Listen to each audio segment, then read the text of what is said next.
Hello, good evening, everyone. My name is Julie Steers, and I am the Senior Program Coordinator for the Graduate Studies Center. And with me, I have Dr. Sarah Hill. Hi, we're so glad you're here. It's great to see you all. Thanks for joining us. I am the kind of have two hats. I'm part-time, half-time, the Director of Graduate Studies, working on graduate student success. And then half-time, I am in my regular faculty role. I'm faculty in political science and teach in that graduate program in public administration. Awesome. So today we are here to talk about scholarship and funding, tips and tricks, and kind of get you started thinking about what you need to do and how to get yourself lined up to apply to some of these scholarship and funding opportunities that you might see popping up. We're also going to talk a little bit about how you can find those funding opportunities as well. So feel free to ask us questions as we go along. We have a smaller group. So we're happy to answer those, but you also have time for questions at the end. Okay, so with that, we'll go ahead and get started.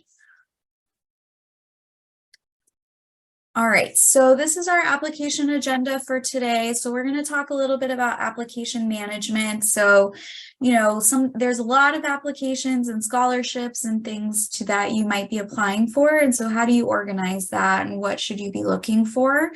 We'll also talk about some of our funding opportunities that are within the Office of Graduate Studies here at Cal State Fullerton, so that you know that those are coming up and keep them on your radar. We'll also talk about how to find outside funding opportunities, so beyond our office and even beyond Cal State Fullerton.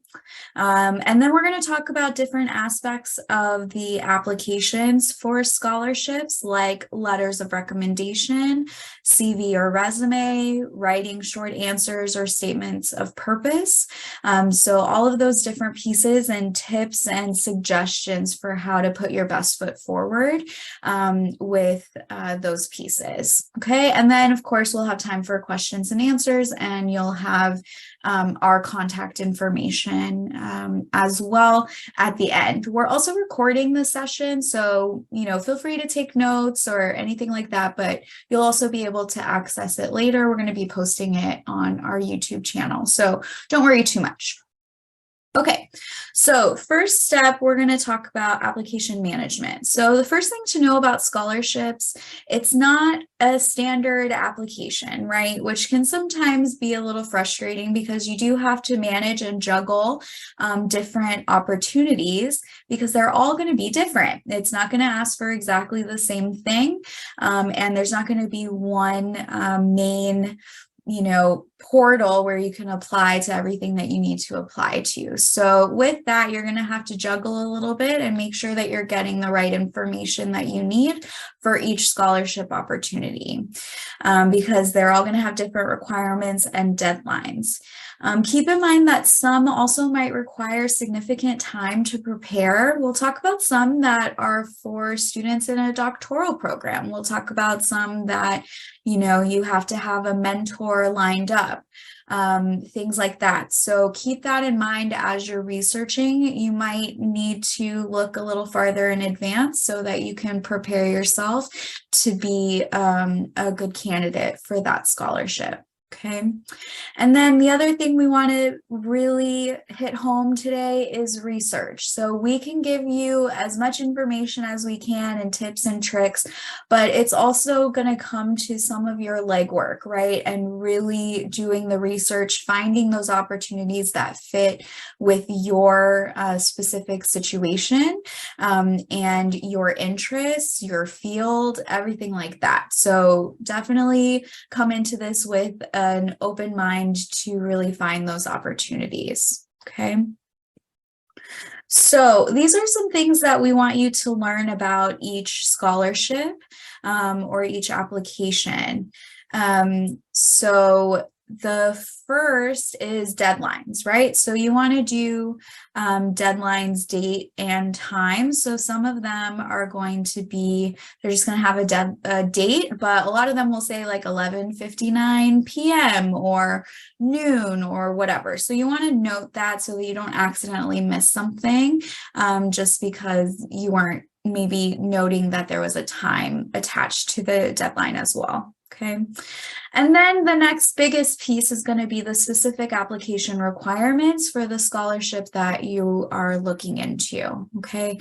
So first you want to think or make note of any eligibility requirements. So some of those might be GPA requirements. Maybe you need a 3.0. Maybe you need to just be in good academic standing. Those are things to make note of. Okay. Maybe also field of study. Maybe a scholarship is only for students who are a psychology student, right? Or student in engineering, whatever the case may be. So you want to keep that in mind as well and look for what they're looking for and make note. Some of them and a few that we'll talk about today within our office require students to be interested in a PhD or doctorate programs. So you'll want to keep that in mind. Some might be tied to identities. So maybe they're looking for students of color. Maybe they're looking for students who identify as women, maybe first generation college students, things like that. So you'll want to know what exactly they're looking for. There also might be financial need or U.S. citizenship requirements. A lot of scholarships, unfortunately, aren't open to international students. Not to say there aren't any, but there are often restrictions there. So you'll want to note that too, and anything else that's listed for that specific scholarship or funding opportunity that you're looking at. Then often you'll have a written portion of some sort, a lot of times short answer questions, essay questions, or even statements of purpose or something similar. So you'll want to, see what is your word limit? What do you need to do there? And we'll talk more about that. Letters or one letter of recommendation depends on the scholarship and the opportunity. That's usually a big piece, right? This is where you can showcase someone else vouching for you and for your academic success. So we'll talk a lot more about letters of recommendation and kind of best practices there.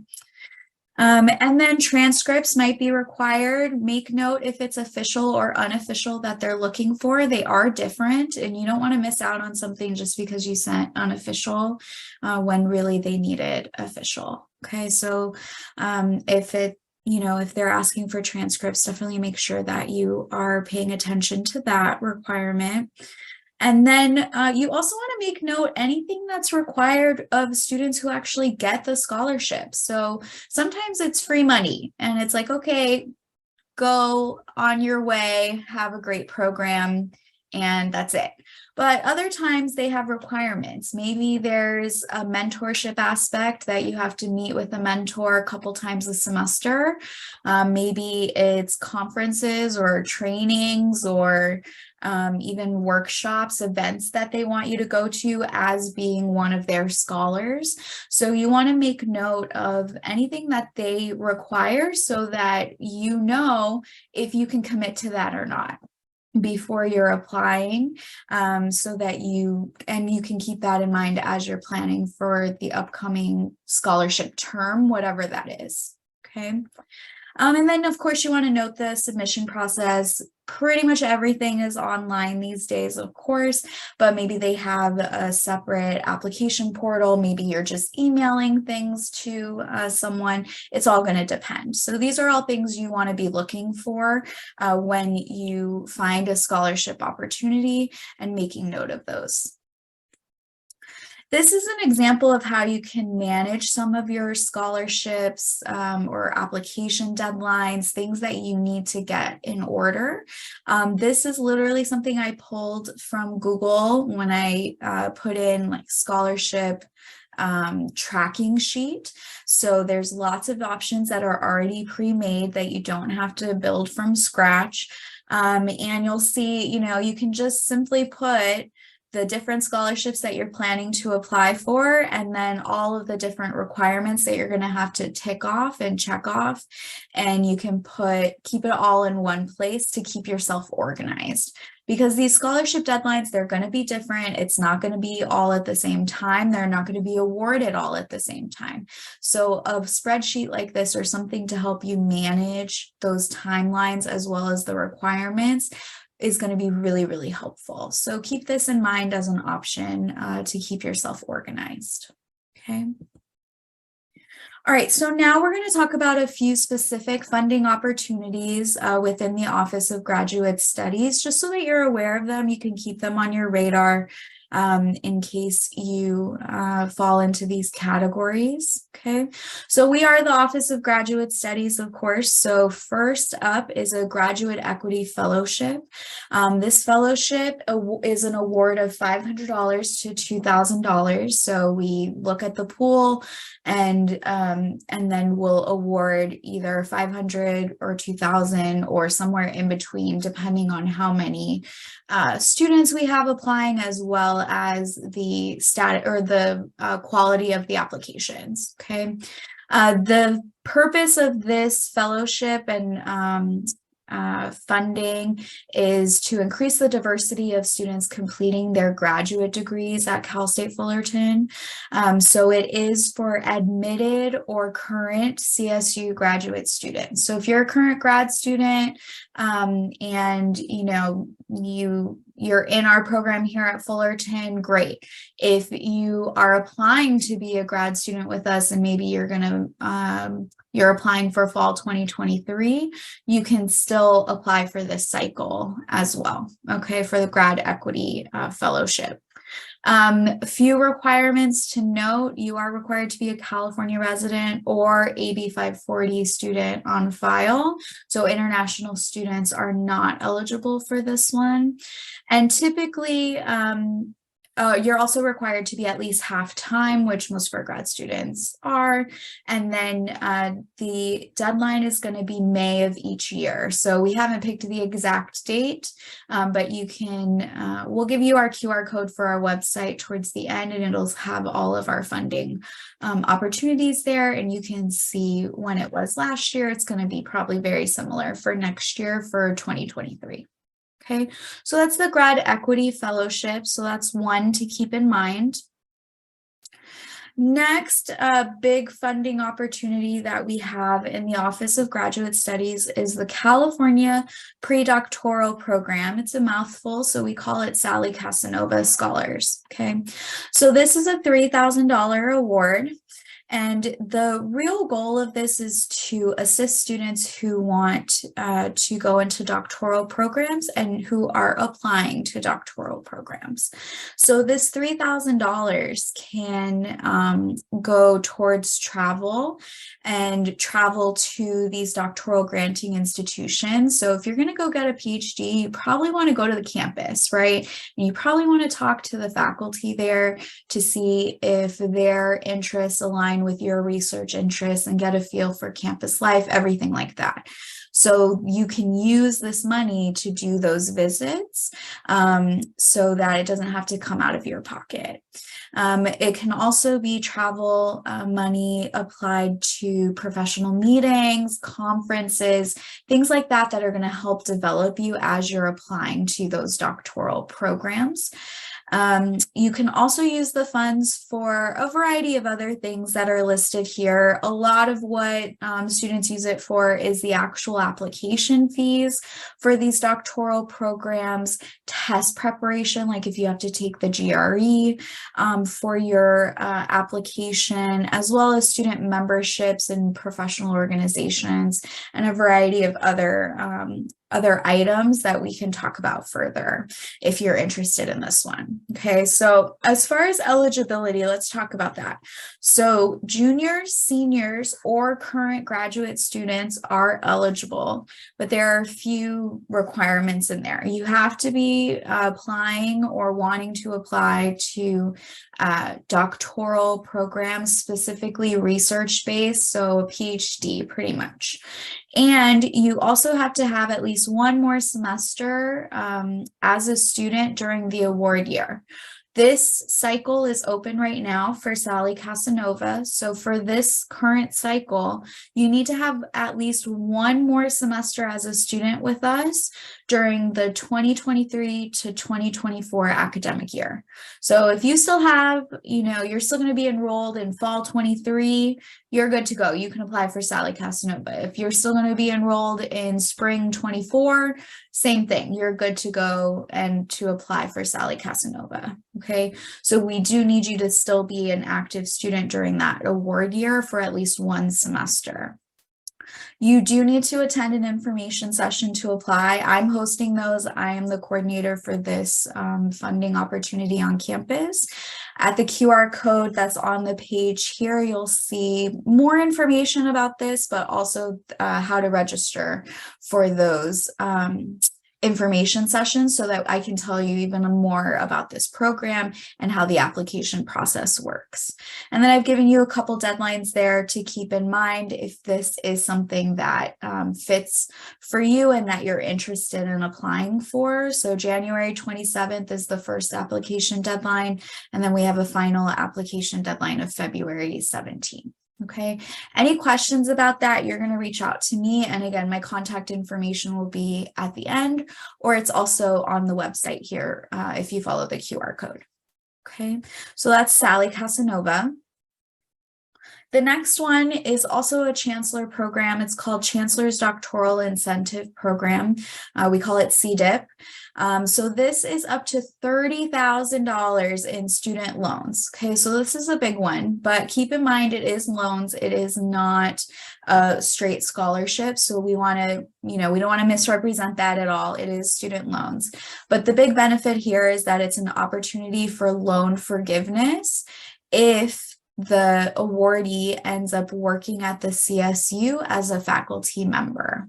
Okay, so that's the draw here, is that, yeah, maybe you'll take out a bunch of loans, but you can get them forgiven if you work at the CSU. So that's really who this scholarship or who this program is for, those who are current and prospective doctoral students who want to teach at the CSU. Okay, so if that sounds like you or something you're interested in, and you're applying to a research doctoral program now, or, you can even apply to this after you get into your doctoral program, that works too for CDIP, then feel free to reach out to me. Again, I'm the coordinator for this one as well. The QR code in the corner will give you, will take you to our website here where you can learn more. You'll see my contact information and everything there. I've given you some dates here for that one as well. February 10th for that first deadline, final application deadline, March 17th. Okay, so this is a great opportunity for those who are interested in doctoral programs. All right, so what about other funding opportunities? So outside of the Office of Graduate Studies, the first and best option that we always want to point students to is the Office of Financial Aid.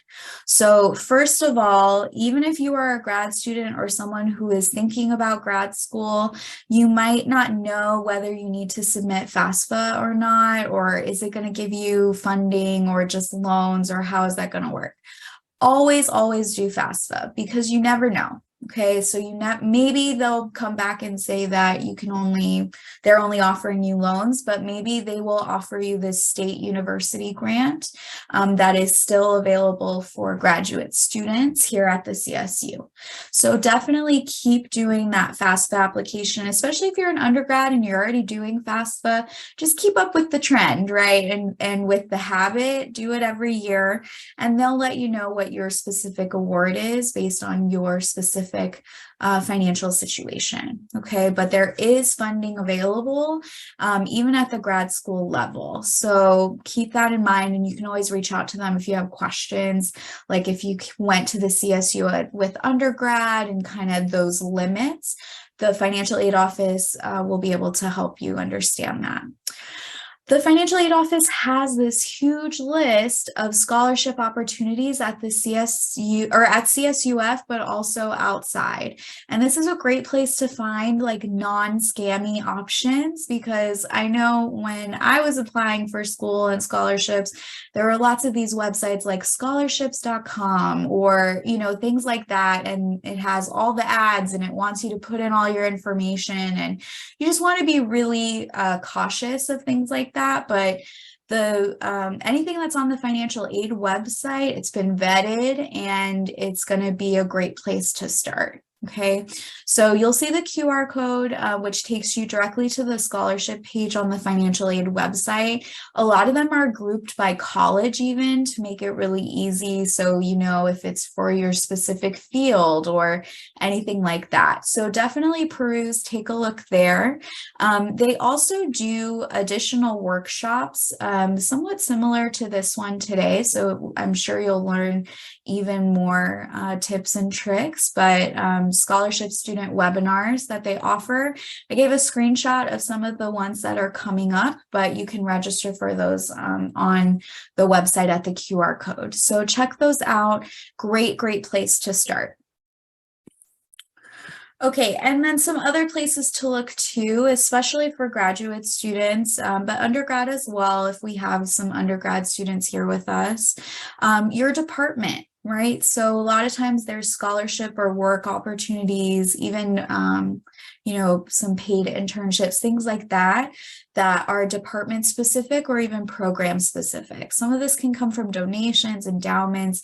It really depends. So keep that in mind and don't count out your department. Talk to them and see if anything's coming up that they know of so that you can stay on top of that and apply before the deadline. Also, kind of as I mentioned before, you want to stay away from anything that feels scammy. So just be cautious of that. Don't put in your personal information, unless you really have to, and it feels right. Do some research, do some Googles, make sure that you are submitting with reputable websites, resources, scholarships. And also, the best thing we can also tell you to do is read your CSUF email. I know you guys get a lot of emails and, we're throwing so much at you, but try to read those emails, because that's honestly the best way that we as staff can communicate with you and let you know of these opportunities that are coming up. So sometimes things come up and maybe it's a one-off. I know that I had someone outside of Fullerton sent it to us and wanted us to spread it to our grad students. So, it's things like that. And if you're not reading your emails, you're really missing it. And also engage with other offices on campus. Pretty much everyone has Instagram for those alerts that can help you. If you missed your email, right, they can give you those alerts and deadlines. So try to keep tuned in, read your emails, because we will send things out when we have them. We want you to apply. Okay.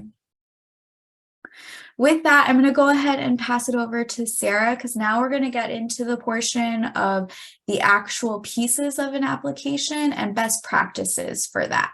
Okay. Again, any questions, feel free to type in the chat, or we'll get to them at the end. Yeah. Thank you, Julie. So I'm going to talk about parts of the application, and I'm coming from the perspective of someone who has reviewed applications, written letters of recommendation, all of those sorts of good things. And it really, once you've been on that side of reviewing and writing the letters, it gives you a different perspective. So I want to give you that point of view of what can you do to get the attention of the person who is reviewing your materials. One of the tricks of a lot of applications is, of course, you need a letter or letters of recommendation. And one of the secrets here is that you want to start laying the groundwork for this well before you actually need to ask the professor for a letter of recommendation. You want to be developing strong relationships with your professors as soon as you can, because you don't know down the road when you're going to need those letters. And the more they know about you, the longer they've known you and been in touch with you, the better those letters will be. So develop strong relationships with them as soon as you can. How do you do that? Do well in class. For sure. Part of what we talk about in when I write a letter of recommendation, I do talk about how did you do in my class? What were some of your best papers or assignments that stood out to me? Participate, really engage in your classes, because that also, I'm looking for things that I can talk about. When I'm writing a letter, I think, what has this person done in class? Assignments, how did they participate? One of the things I love to say is this person asks great questions that shows me they're really thinking about the material at a deeper level. But I can only say that if you've been participating in class. So you want to be a good student who participates. Go to office hours. I know students are always so afraid to go to office hours. We're sitting there whether you show up or not. So you might as well come by and get to know us and just talk with us. We're humans. And I'll give you one secret. Professors love to talk about themselves. So just ask them about their research or something and they will talk, and they'll think you're great because you listen to them talk about their research. But let them get to know you. Talk about what do you want to do in your career? Why are you in the program? So you're building that foundation so that down the road, when you're asking for that letter, the professor has things to say about you. The better I know you, the more good things I can say. So when you need to ask for a letter, ask for letters from professors who know you well. So you've built that relationship, and it's okay to be intentional. You will naturally kind of connect more with some than others. That's fine, but try to connect with a few of them. So you want to ask for a letter from someone who you know well and that you did well in their class, right? It just kind of is intuitive. I'm going to talk about how you did in my class, so it helps if you did well. You want the letters to have specific information and kind of stories about you. Does this professor have stories? They can say, oh, they did this great research project and I was really impressed with the amount of work they put in. Those are the kinds of things I want to put into a letter. So just be thinking about how you're building that foundation and those relationships so that the professor then has something interesting to write in the letter. That's all really important. Next one. Yeah. Thanks. So when it's finally time to ask for that letter, I know that can be really nerve-wracking and make students nervous. I get asked this all the time. It's part of my job. We know part of our job is writing letters of recommendation. So don't be nervous. It's what we do and we want to support you. But there are some things you can do that help us. You can ask, I encourage you to go and ask in person, especially if you've built that relationship with them. I think it's really nice to have a conversation with the professor during office hours, if you can. If not, a nice email works too. You want to explain the purpose. What do you need the letter for? And either in the email you first send or after you follow up with the professor, provide information about the application, a link to it. I a lot of times like to go and look, okay, they're asking me to write a letter for this scholarship. What is this scholarship? Because that'll give me ideas about how I can frame the letter to set them up for success for that scholarship based on what they want for that. So let them know, why do you need the letter? What is this about? Let me know how I'm going to submit the letter. These days, a lot of times it's online somehow, but just tell me how I'm going to do that. Really important. When is it due? Right? I need to know the deadline. I have a running to-do list with dates. And so when I agree to write a letter, I've got a few I have to write right now, and they're on my list with the dates that they're due. That's what I need to know so I have time to write a good letter. And try to give as much time as possible, at least 4 weeks if you can. It takes time to write a good letter. We have a lot going on just like you do. One of the things I try to do is write the letter well before the deadline, step away for a bit, and then come back to it in a few days to read it and see if have I thought of something else? Is there anything else I want to add? But to do that, I need time. So it's just kind of polite to give us plenty of time. 4 weeks is really good if possible. And if you're applying for a lot of these scholarships, the deadline is well in advance, so you can let folks know early about that. All right. What should you provide? I actually ask students when they say, Dr. Hill, will you write a letter of recommendation? I say, yes, and here's what I need from you. And I give them a specific list. But you can be proactive. And if you're emailing them, asking for a letter or following up, offer or send a resume or CV. And we're going to talk about those in a bit. I always like a draft of every application asks for a statement of purpose or an essay or something like that. Send at least a draft of that. It doesn't have to be done, but it gives me an idea of what you're saying as you're applying, so I can support that and add another perspective. It's helpful. And if there's anything else that's needed, sometimes there's something particular for that scholarship, let me know whatever information I need and offer to provide any additional information. I really like, I've had students start to do this and I find it so helpful. They offer to send me reminder emails before the deadline if I would like it. So they'll say, do you want me to send you a reminder a week before it's due? And I'll say, yes, that is so helpful. So you could offer that. And if the professor wants it, just set your calendar to send a reminder email to the professor. I put it on my calendar too, but reminders never hurt. Always say thank you, right? We're glad to do this. It's part of our job, but it is nice to know that you appreciate that we're trying to put time and thought and consideration into this. Next one. Thanks. What are some common mistakes students make when asking for a letter of recommendation? The main thing is last minute. And sometimes I feel really badly. I have to say no because I don't have time. You know, I've got my own deadlines or whatever. So plenty of time was number one. I've also had students who say, I'm going to write a letter of recommendation, and they'll input it into the application system before they ask me. That's honestly kind of rude, a little presumptive. Normally I'm glad to do it, but you need to ask me first if I'm willing to do that. So always check first before you list someone or say they're going to be a recommendation for you. This is a really tough one, but if a professor says for some reason they're not able to write a letter, they're not comfortable, believe them and move on to your next person. They could be saying a lot of things, so don't take it personally. It could be they're just too busy. They don't have time. They already have 10 other letters they have to write, and so unfortunately they just can't get to yours. They might feel like they don't know you well. Sometimes what they're trying to say is, I can't write a strong letter for you for whatever reason, and so they're trying to tell you it's better if you go on and ask somebody else. So you know, just pay attention to kind of what they're saying, and it's okay. Just go ask the next person. There could be lots of reasons why they're not able to do that. So say thank you and just move on to the next one. And this is why you want to get to know lots of professors, because you don't know who will be able to help you along the way.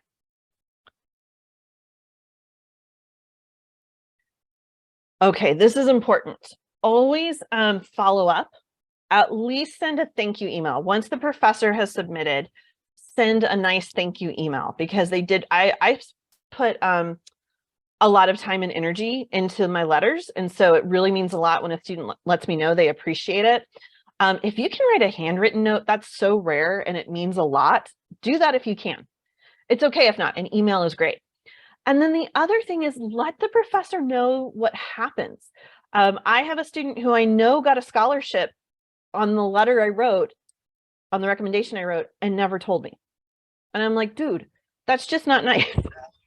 And then yeah, I'm like, I did you a solid there, friend. And that's all we want to know. I just want to know that you're happy, right? I want to know that you are doing well and this worked and I can cheer for you. So let us know when you get that scholarship or whatever it is. We're really happy and that's our reward. And that's all we want to know. So please, please, please let us know when you have good news like that. It makes us really happy. It makes my day when I hear something like that. So just let us know. Yeah. Now, a lot of applications will ask for a CV or a resume, and they are different. I'm going to refer in here a lot to our Career Center on campus. Our Career Center has a lot of good information on a lot of things. So I strongly, strongly encourage you to check out their website. They have really, really good information on writing resumes, on CVs. So we'll talk about that, but they're great. So the main difference is a CV, a curriculum vitae, is your academic credentials. It's kind of your academic story. It's going to tend to be longer than a resume. It depends on your level of experience. The longer you're in academia, the longer your CV gets. So when someone's retiring, they have a 20-page CV, right? It gets longer as you go because it lists everything. And so the longer you've been around, the more academic achievements you have. So education, publications, things like that. We'll go over that. It's a long document. Sometimes they'll ask you to cut it down to only so many pages, and then you'll want to do that. But it's much more inclusive and it's very academic focused.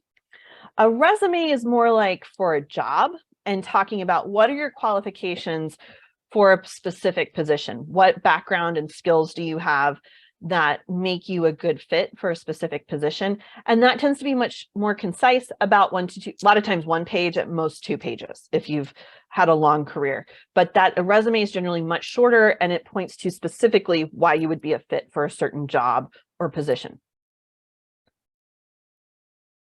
Oh, I think, do we go back one? Yeah, thanks. Yeah. So on a CV, what do you want to put? Usually at the top, you'll put your education. This is your academic credentials. So we're nerds. We always start with where did you go to school? What's your background? So start with your degrees. And if you have a degree in progress, you would list that. It can vary exactly what categories you have, but these are some of the common things you'll see. What is your focus of study? So for me, I study American government, California politics, and education policy. So that's what I have listed as my focus of study. You would have whatever your fields are. Any academic and related employment. So have you been a teaching assistant, a research assistant, any sort of employment that's academic, a tutor, anything like that, you would list that. If you have publications, you definitely want to show those off, right? You definitely want to show off any publications you have. If it's been accepted to a journal, anything like that. And then research in progress. Those will be different sections. You'll want to show what is a good, you'll have one for publications, one for research in progress, but you would include a thesis or dissertation. Any honors or awards, you were the outstanding undergraduate for your major, anything like that you've received. You were in the honor society. That's great. If you're part of any professional organizations, every field has professional organizations. And so you would want to list those, and then usually references. So usually you reach out to 3 folks who can vouch for your academic credentials, and you want to list them. And I see we have a question in the chat. Can you provide a template? I would encourage you to look at the Career Center. They have some good examples. And you can also, I think I have it in here later, like Google. And what I suggest is you look for, oh, thanks, Julie. Perfect. We've got it in the chat. Sometimes what I do, because I've had to write CVs, is I just Google and look for which one looks good to me, and I borrow that format. So I think that's actually the next slide. We can go on to the next slide. Thanks. So you want it to be clean and organized. It's longer than a resume, but it should still be organized and easy to read. So like I said, look online for examples, look at the Career Center, and follow one that you like, that looks good to you, make yours look like that. I would recommend getting feedback too. Because it's academic, I think it would be great if you asked an advisor or a trusted faculty member for feedback, and you could, the Career Center will also help you. You can make appointments or do drop-in to have them look over your CV. All of that is good. And, it's always good to have another pair of eyes. Maybe they catch something or they remember something you didn't. Here's another tip that someone gave me really early on, and it helps a lot, is always have a running resume or CV where you list every little thing you've ever done. Like, keep a running list, because over time you'll forget, oh yeah, I did this or that. I was on this committee. I presented at this conference. Anything like that. Have one that's like your master list of everything you've done. And then when you're submitting for an application or something, cut it down to one that's more manageable. But keep a list of everything just so you don't forget, because you never know, for this job, you might want to list this thing that you did, but you don't want to list it next time. You might want to adapt at different times. But if you have the full list, you'll always remember all the different things you did. So I think that's really helpful. That's something that's helped me, that somebody told me early on, is I've got a long document with everything, and it's a lot. Okay, I think we're good on this one. Resume. So this is different, and it's usually much more concise, 1 page. The Career Center definitely has really good examples of these. And again, you can go and they'll read over it for you. I'm going to say, I know this is controversial, but this is my preference. Don't include an objective at the top. If you're applying for this, I know your objective is to get it. You want this scholarship or you want this job or whatever it is.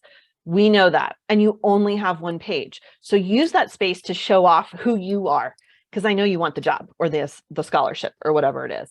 I want to know about you. There can be very different sections to resumes, but some ideas, you do again list your education because they'll want to know you have a degree or you're working on your master's degree.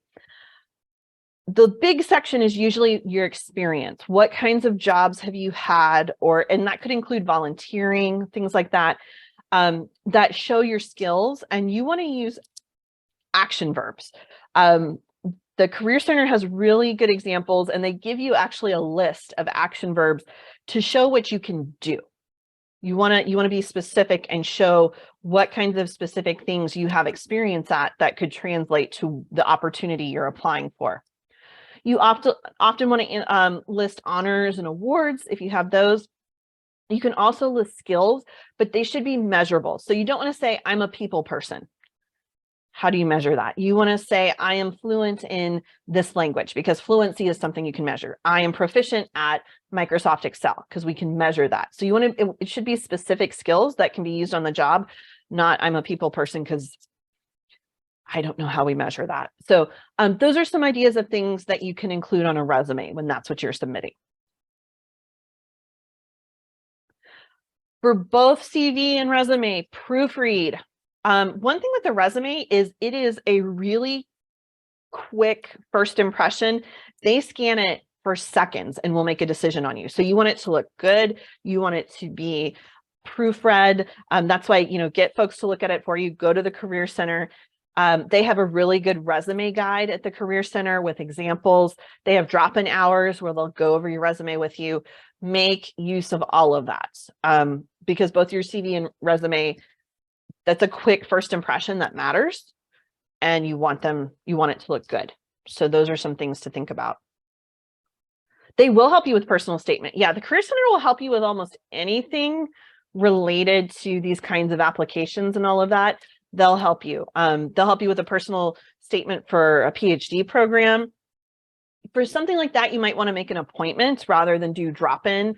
But they're like this hidden gem of a resource, and grad students often don't realize that they can access the Career Center. They kind of tend to think it's only for undergrads, but it's for any student, so make the most of it. All right, what about writing short answers or essays? So in a lot of applications, they'll have, that space for you to write a short answer or essay. A lot of folks leave this to the end. I actually encourage you to start here. Leave lots of time to write a good answer, to think about it, to sit with it, to come back to it, to proofread. You should have multiple drafts and then come back to it over time. It's where you want to start. One tip, I was actually reading some student responses to a question recently, and they weren't answering the question. And I got so frustrated. I was like, you're grad students. How did you not read the question? Make sure you read the question and that you specifically answer what they're asking. That's one of the fastest ways someone, like if they're scoring your application, you'll lose points and you'll be less likely to get that scholarship because you didn't answer the question they were asking. So read it carefully and give them a direct answer. Be honest, and I know this sounds weird, but be vulnerable and tell your story, because it's unique to you and it makes you memorable. Sometimes students will write, I call it fluff, but generic statements that anyone could make. Since the beginning of time, graduate school has been difficult for students. Okay, I don't know what to do with that. They'll make these really broad and jump in and tell your story. Be specific, be honest. It honestly makes you stand out, and that's what you want. It makes you unique. For the folks who are scoring applications, they go, this one is interesting. Let's give this one a closer look. And that's what you want. So kind of hold that in mind. And to do that, give yourself time to think about it, to sit with the questions and think about, how do I want to answer this? What personal story do I have that would answer this question or be a good example of what they're asking about? And you might need some time to think through that. So start there early and give yourself time on this. If necessary, do your research. Sometimes you need to do a little bit of background research or look into something. So again, that's why you want to give yourself time to start early and look into it.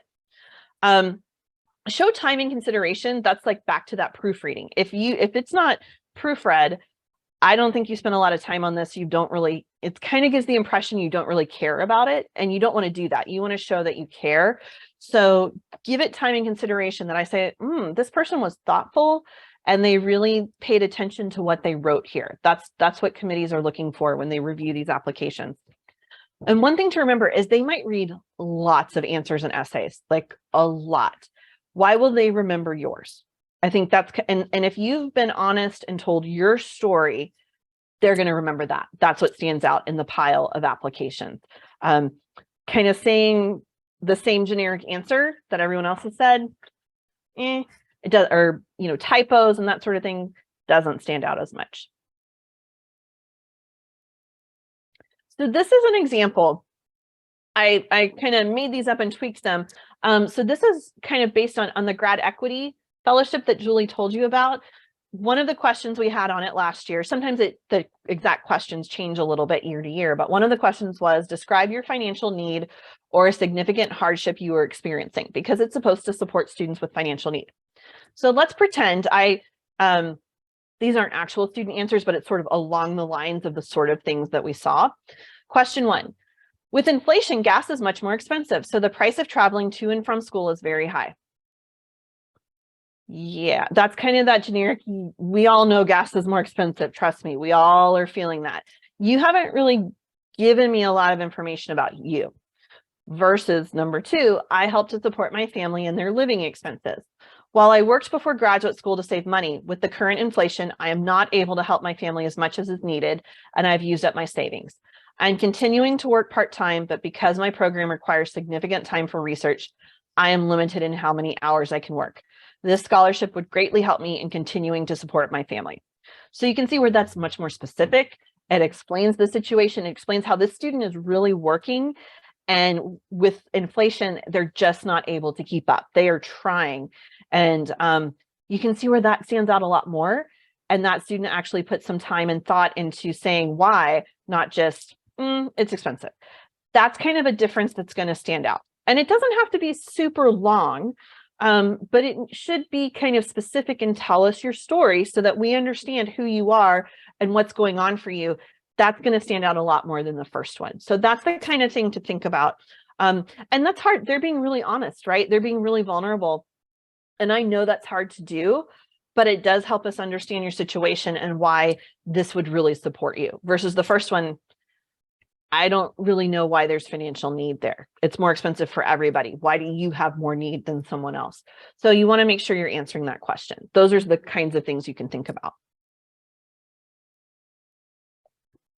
Statement of purpose. A lot of applications will have you complete a statement of purpose, and these can sometimes they'll have more specific questions that they'll want you to address. They'll be more directed.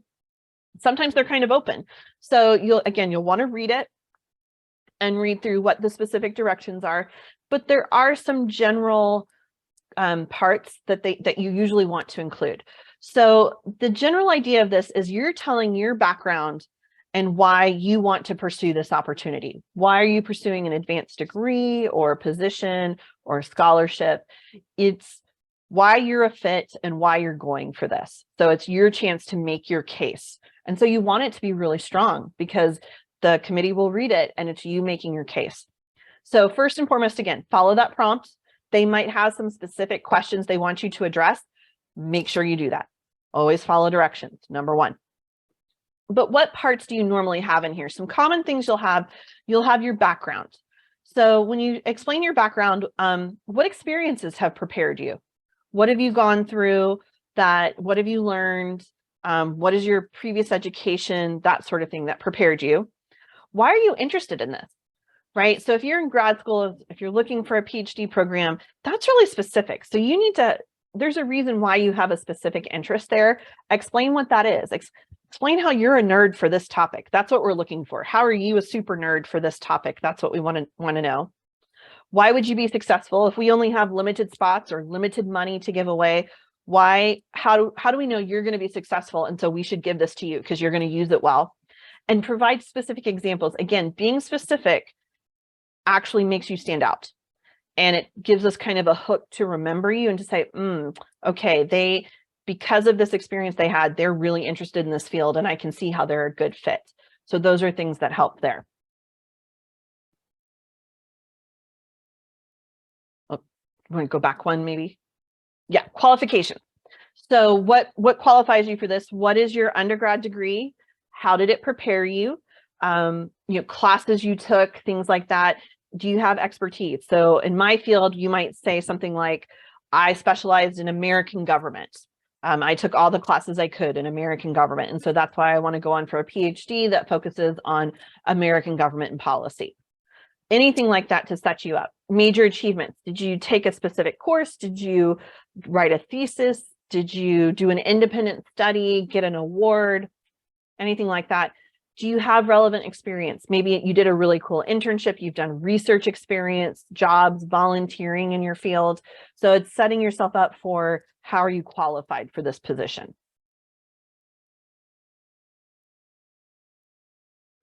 And then the goals and objectives, why do you want to do this?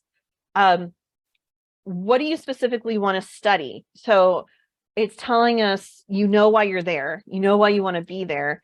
And it's showing that you understand the field, that you have some knowledge and you're ready to learn more. So why do you specifically want to study this? What do you want to dig into? And what are your long-term goals? If you're going to go on for a PhD, what's your plan after that?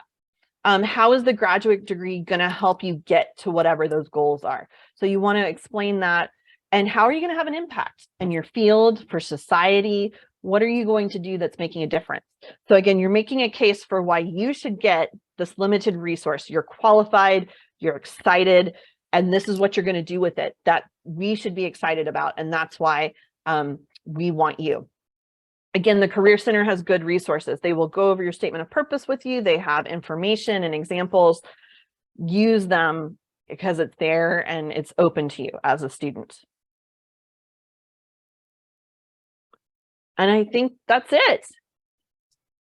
Yeah, so we hope that you've gained something from this presentation, hopefully a lot of things, but we also want to give you some place to ask questions. So first up in the chat box, I'm going to put a survey link for this workshop. So if you can open that before you leave today and give us some feedback, we would really, really appreciate that.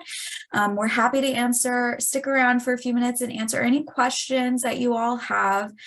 You have our contact information on the screen there, so definitely reach out to us.